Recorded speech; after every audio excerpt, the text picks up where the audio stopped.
Kidney అట్లాగే ఈ చిన్న పిల్లలు ఈ 2 రాకెట్లు మనం సరైన చట్టాలు చేయనంత వరకు, మనసుతో ఆలోచించనంత వరకు జరుగుతూనే ఉంటాయి. అంతకుముందు ఏదైతే చిన్న పిల్లల రాకెట్ అప్పుడు కూడా నేను ప్రస్తావించా. ప్రధానమైన సమస్య ఏంటంటే, గర్భం రాదని తెలిసి ఇక ఏదో ఒక విధంగా పిల్లల్ని కందాం అంటే భర్త వల్ల గర్భం రానటువంటి వాళ్ళు ఎలాగైనా గర్భం పొందాలని చూస్తున్నారు. వాళ్ళు ఎవరి స్పెర్మ్‌నైనా యూజ్ చేసుకోవడానికి సిద్ధపడుతున్నారు.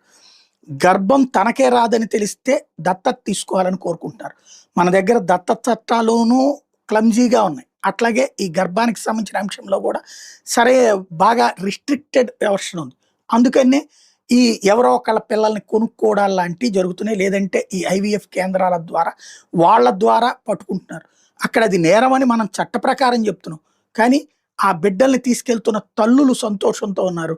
ఇస్తున్న తల్లిదండ్రులు కూడా సంతోషంతోనే ఉన్నారు. ఆ స్పెరమ్స్ ఇచ్చినవాడు సంతోషం.